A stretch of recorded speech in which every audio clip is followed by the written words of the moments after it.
I just thought I'd shoot a quick video that's a kind of a follow-up to working on this coupler, boring it, just in case anybody was curious. So I got the burnouts today. I had them burn me out chunks 1.5 plate. These need to end up 1.46 thick. So you can see I've machined one already. I'll show you what I've got going on. It's pretty straightforward lathe work. But anyhow, this starts to show you what I meant about this thing getting close to the edge. You can see it's kind of weird.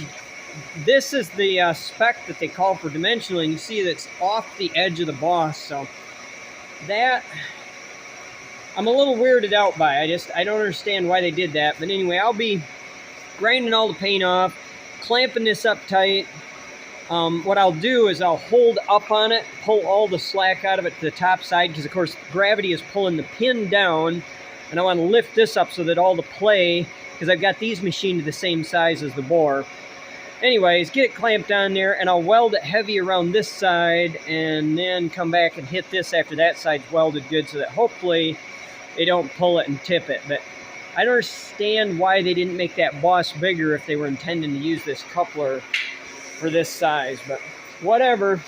My job's to make her fit, so I'll bring you over here and show you what we got going on in the lathe.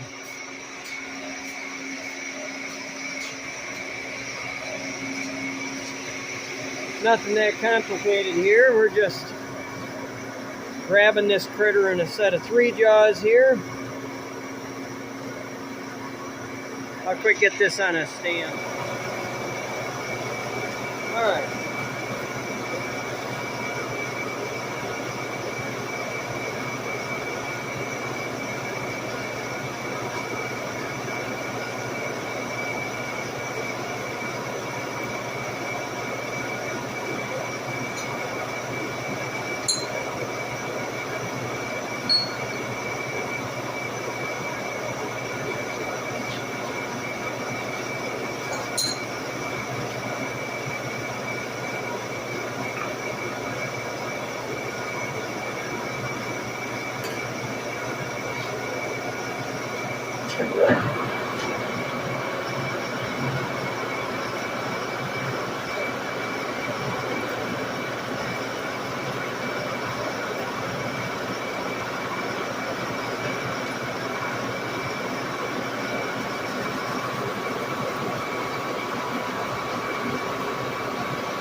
not originally planning on machining the outside of these. I was just going to leave it that rough burn plain cut surface.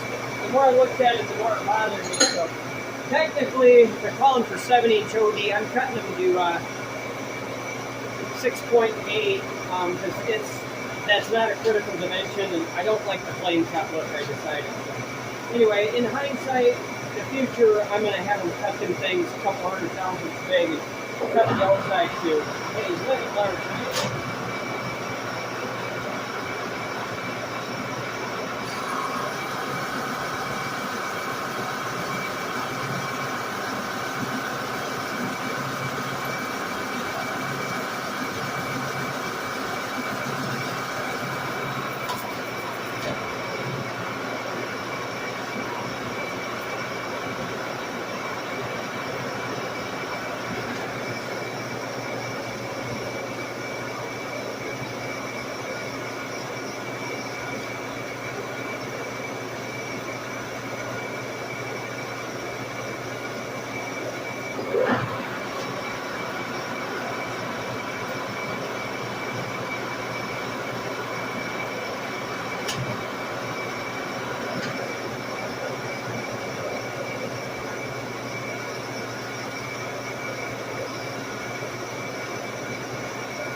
$30,000 to go.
Quite a bit of meat on the 4 of these because I didn't know how fast they're getting meat, and that was the part I cared about. Another 150 to go.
spring cut now. It's a little bit under. Let's see what this is.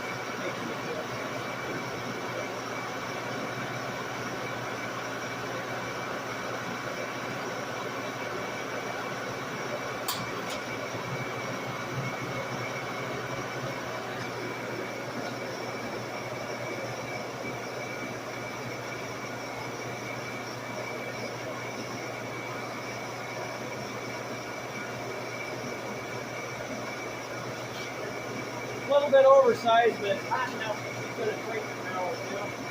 And I think I mentioned when I was working on the other ones, the tolerances on these on are plus or minus 4,000, so I'm well within acceptable tolerances.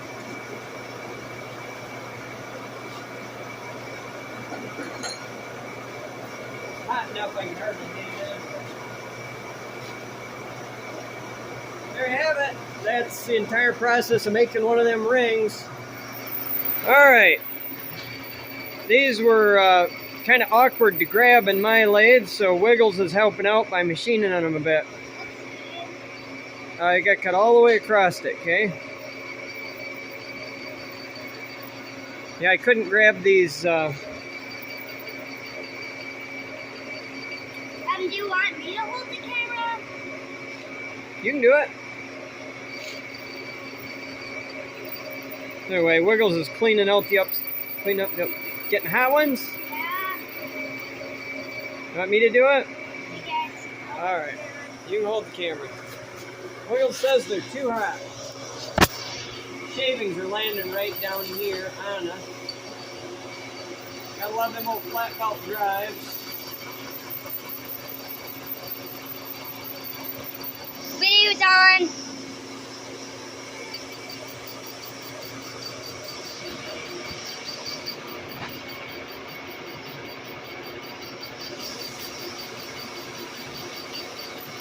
Dad, aren't you going to tell them what we're doing? We're just turning down these burnouts, turning them into bosses for that bucket, for that bucket pan.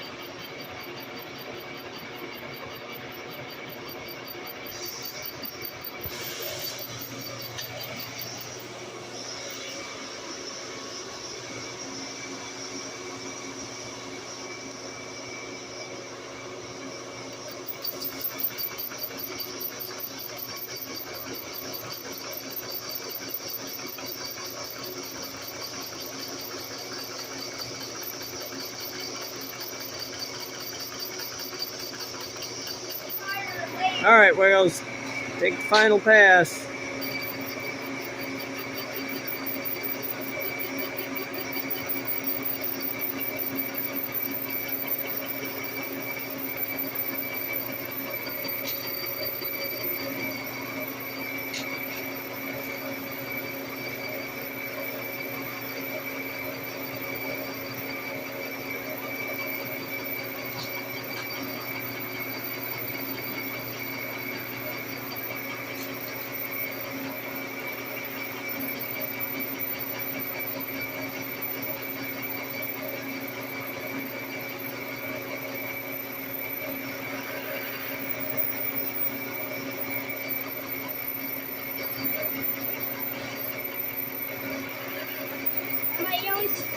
Cut her all the way to the end.